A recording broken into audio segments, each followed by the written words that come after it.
All right, let's get started. Thanks for coming to my talk. Weird and wonderful things your access point never dreamed of.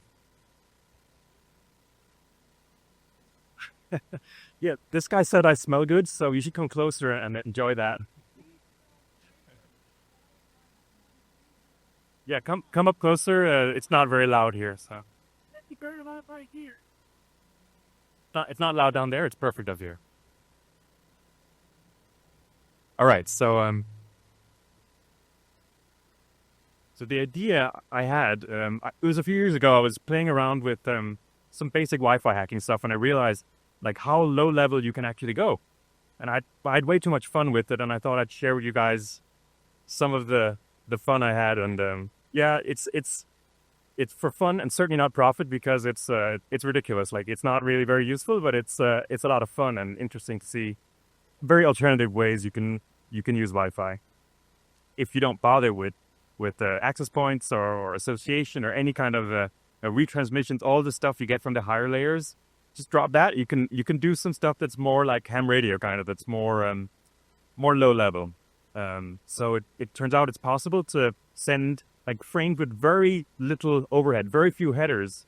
In this, you can put your socket into this raw socket mode, or you can use Scapy. It's a little shorter. I'll show both.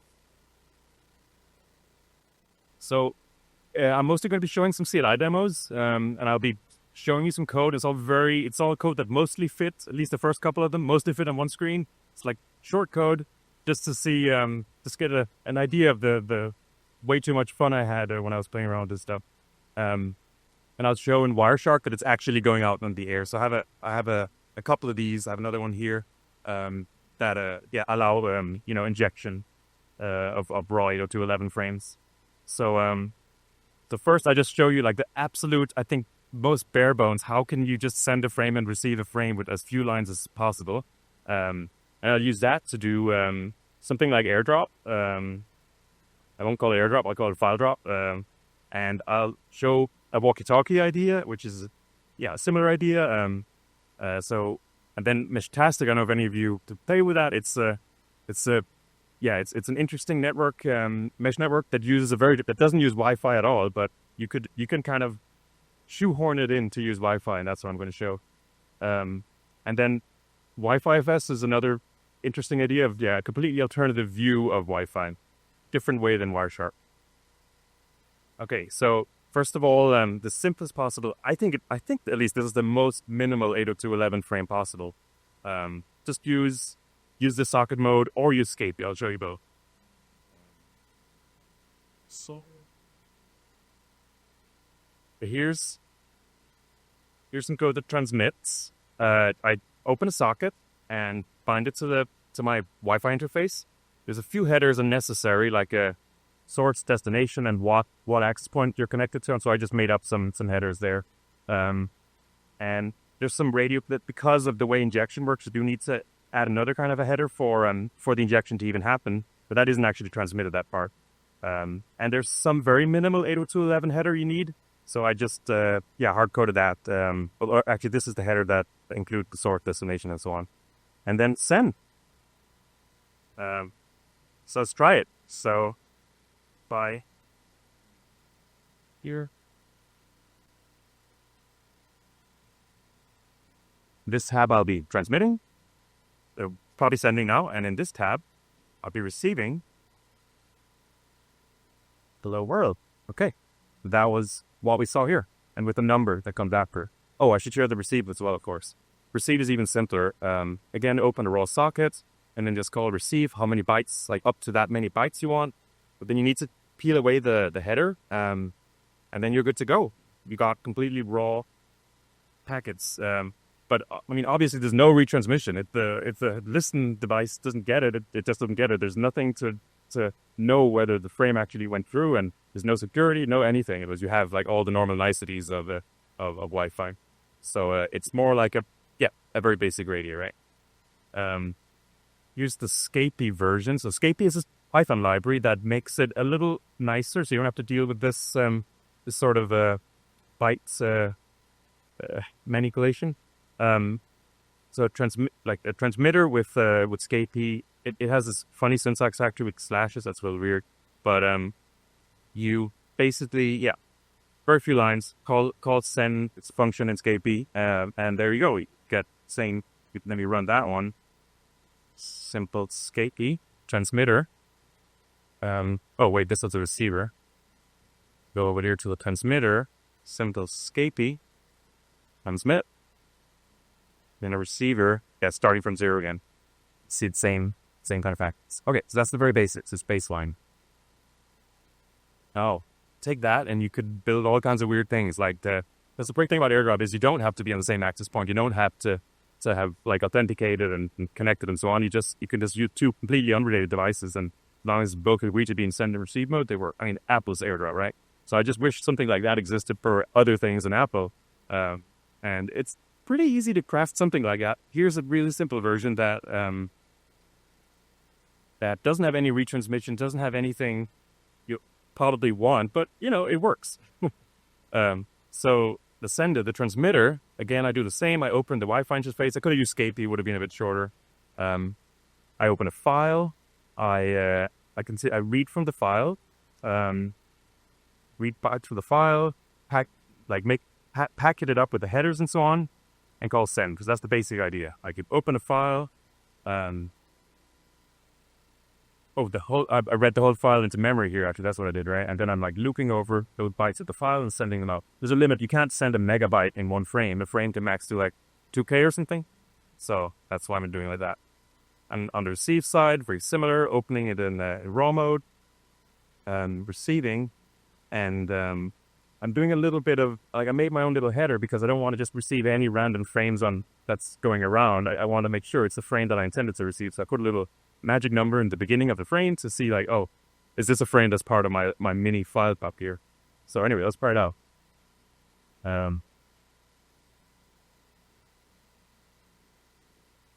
So I'll start a receiver in one tab and a transmitter over in this tab. First going to just transmit a file that just had the words hello world in it. It's really short, so it fit in one packet. See that the receiver get it? He got it. Got the whole packet, and I made a little like MD5 hash that it also sends with, just to make sure that it got the whole packet. So in my receive directory now, I got my hello world. That was what I sent.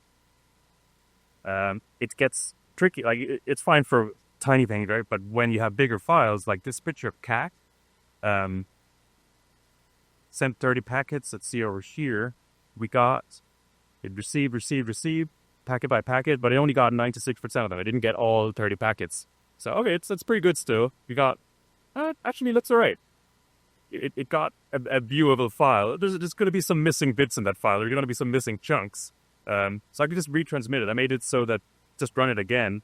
We'll send the same things again. And, oh, yeah, finally, we got this time, like whatever was missing before came through. And, so run it a couple of times until you get to 100%. And then you got the whole file and it matches. So yeah. Okay. Another idea, similar idea. Let's take the same. Instead of reading a file, let's read an audio stream, and you get a walkie-talkie basically. You don't need connections or anything. You don't need to be, dialing each other or any kind of handshake. Just like a walkie-talkie basically, right? Let's try that. So first I'll start a receiver here. Oh, actually, let me show you the code real quick. We have time. Walkie-talkie receiver. Let's look at the receiver first. Receiver, again, open the raw socket, find it's a network interface, and then here we're opening an output screen. So this is from this library called Sound Device in Python. So that's basically a place where you just throw your raw audio frames and it'll play them. As long as you kind of keep up the pace and you don't have gaps, otherwise it will sound terrible. But if you manage to pace it right, it'll sound all right. So there's a thread that plays. I think I had another thread there's another thread that receives from this raw socket. I unpack it a little bit. I wanted to print out the loudness because maybe it's going to be hard to hear, so at least we can see something. Changing the sample rate a little bit. It would be a little intense to send very high resolution audio over this unreliable link. So I'm trying to lower the resolution a little bit to decrease the chance of success. Okay, anyway, let's run the receiver. And let's run the transmitter. I won't bother looking at the transmitter inside. It's very similar. You get the idea. It's opening an audio device and opening the raw sockets. Okay, so plus I got a speaker here. Hello? Oh. Hello, hello? Oh. Okay. You can't really hear it. But we can see something is coming through. I'm printing how many packets per second, and this is, I guess it's just really noisy here. We can probably see when I blow into the microphone. This isn't the receiver side, right?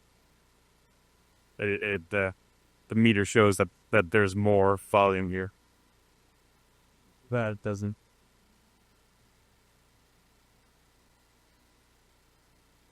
No, not working right now. Anyway, but packets got through. The microphone part worked. The receive part worked. The send part worked. The receive part worked, but it didn't play it out the speaker. That part, I don't know why it's broken right now. Anyway, you get the idea. Next demo is Meshtastic. The Meshtastic, like I said, it's this mesh network based on not Wi-Fi, based on something called LoRa, which is like a long-range, low-power radio technology, and it's popular with, you know, if you want to be like off-grid and be able to do messaging, it's popular for that. I quite enjoy it. I'm giving a talk about that specifically tomorrow because it's also 1 o'clock, or 1:30. But so here I did something strange. Let's go back slides. Oh yeah. Wait, I did something strange. A very elaborate and weird setup. But normally Meshtastic is something that runs on a microcontroller, like an Arduino or something, with one of these special LoRa radios, and then you talk to it using Bluetooth from your phone. You can send messages that way. But I thought it would be fun to just replace the LoRa layer and just use Wi-Fi instead. So basically, if you had many laptops in here at DEFCON that are running this, you could like mesh network, it would retransmit your packet and get you to the other side of the hall without using any access points or anything, right? So that's the basic idea. So Meshtastic has this special Linux build. They have a Docker image for it, and it's kind enough to send out UDP frames on a multicast address instead of LoRa, like just for this Linux code for like testing purposes. So what I did is just like listen to these UDP packets and then retransmit them out on the Wi-Fi as raw 802.11 frames. And then there's a receiver side that does, the opposite. They both do the same both ways. So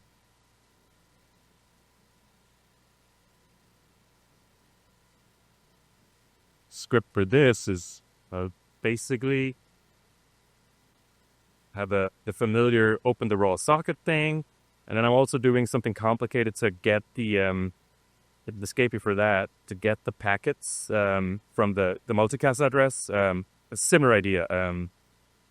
So basically, yeah, it bridges. There's a Wi-Fi loop. There's a UDP loop that watches for these UDP multicast packets on Meshtastic's kind of test interface. And then it just bridges those two, basically sends them one to the other.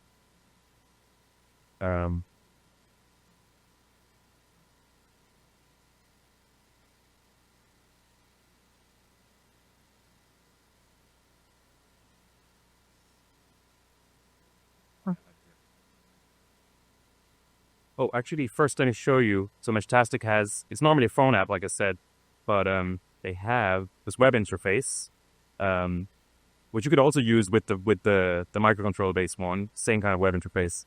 And right now, so I have two tabs open here with these two instances, this hexadecimal CAB and hexadecimal D00D.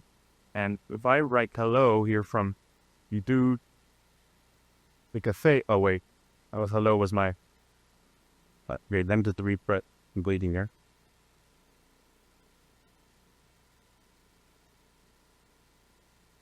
Let me refresh them both. Let's get a blank fresh start here.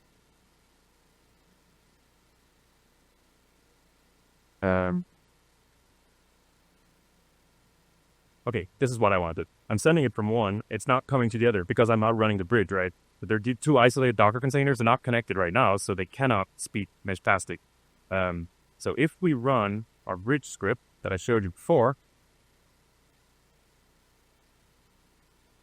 they have got it already. Such ever.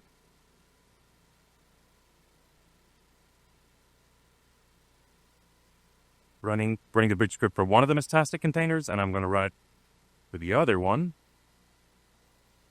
And then, let's send, oh, sorry, too many tabs. Let's send the hello again. Okay, now the bridge script picked up that there was one of these UDP multicast packages that sent it on the Wi-Fi, and the other bridge script got it on the Wi-Fi and sent it back on the other one's UDP interface. Just opening the other tab. Yeah, we got the hello again. We didn't get the hello, we got the hello again, so that works.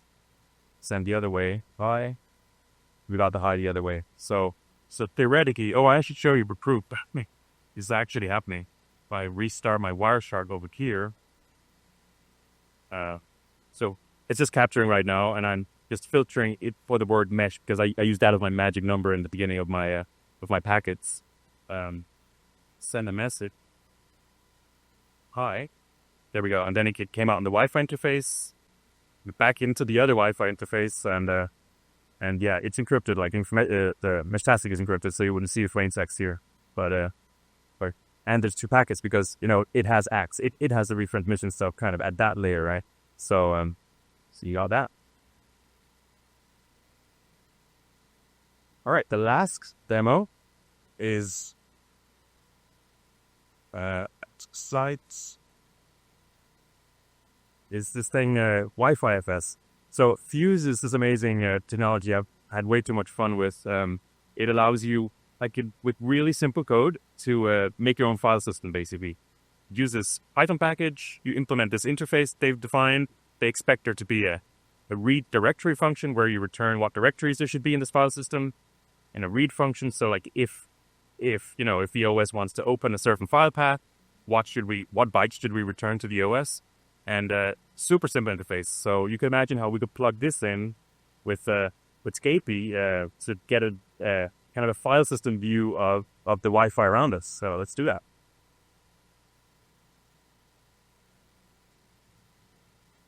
The code for this is a little bit more complicated, so probably won't go through that much of it, but a lot of helper functions. But basically you see things like here, read directory, where I'm doing things like for different levels of the directory. Like top level directory is going to be interfaces. Which Wi-Fi interface do you want to look at?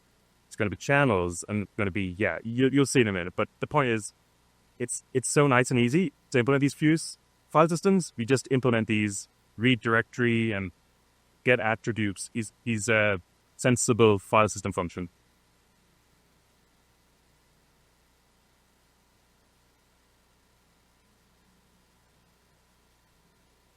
So the way you run a Fuse file system is it should be just run the Python script, and I had a parameter in my CLI the program here for this Python file that I want to mount this directory as my virtual file system. Let's do it.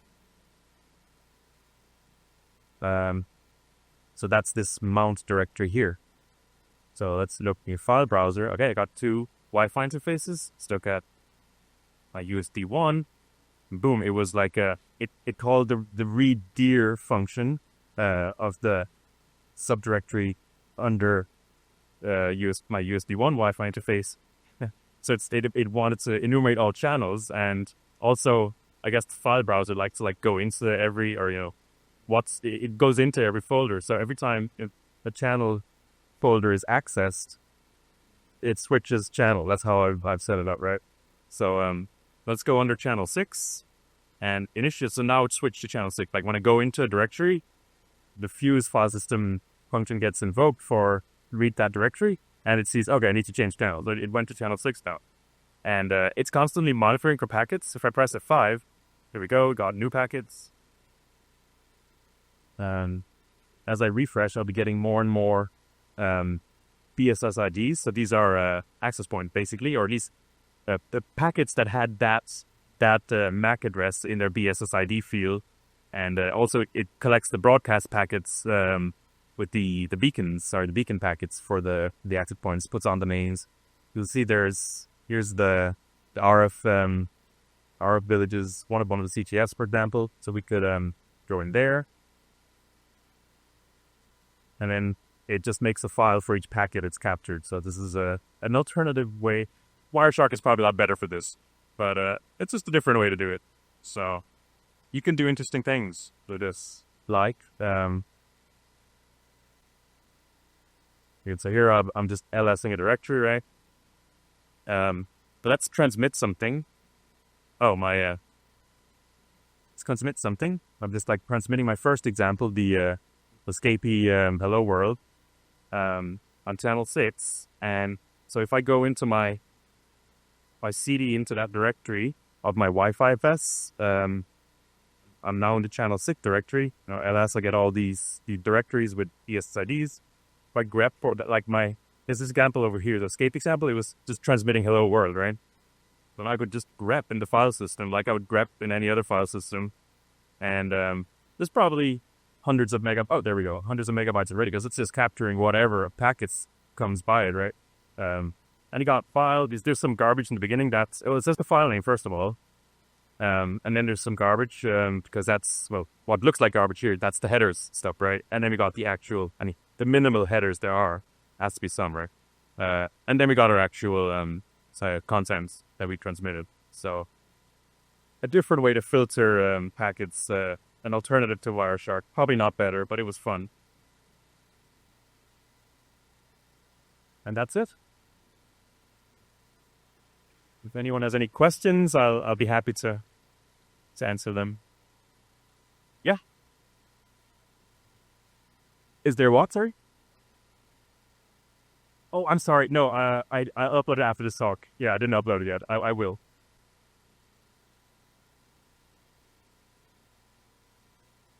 Sorry, you have to speak louder.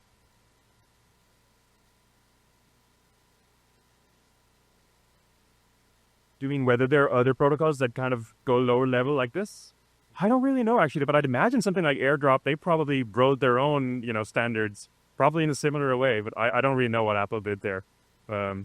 Yeah, actually, a friend of mine does like some drone technology, where like up and like high up in the sky with great distances, you don't want to be like relying on being constantly connected to an access point and so on. So I think they're doing some like low level stuff. So it might be useful for that kind of thing.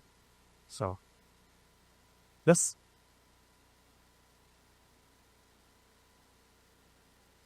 Oh, usually the ones built into laptops don't support it, unfortunately. I mean, actually, this Samsung laptop happens to support it, the built-in one does, but I'm actually not using the built-in one. I'm using these external ones. And I got like an Edimax something. This one is a more expensive one. I don't remember actually how much. This Edimax one, it's a tiny USB dongle. It's much cheaper. But just like search for interfaces that support injection, you'll find a ton. Yes.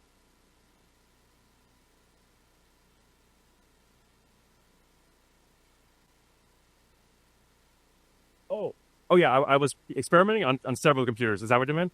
Yeah, it definitely works across several computers, but it would be hard to demo. So that's why I just put two interfaces on one computer here. Sorry, I haven't yet hit publish on it, but I will after this talk. They're awesome. Yes. Have I tried? What did you say? Like other languages?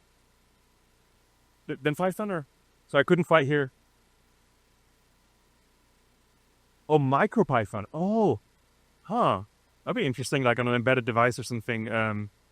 Yeah, I don't know. I mean, like on embedded devices, usually you by default have a very kind of low level access. So I don't know how well Scapy, like if that's supported in Scapy. Yeah, no, I've not tried it, but I'd imagine it would be pretty straightforward as well. Yes.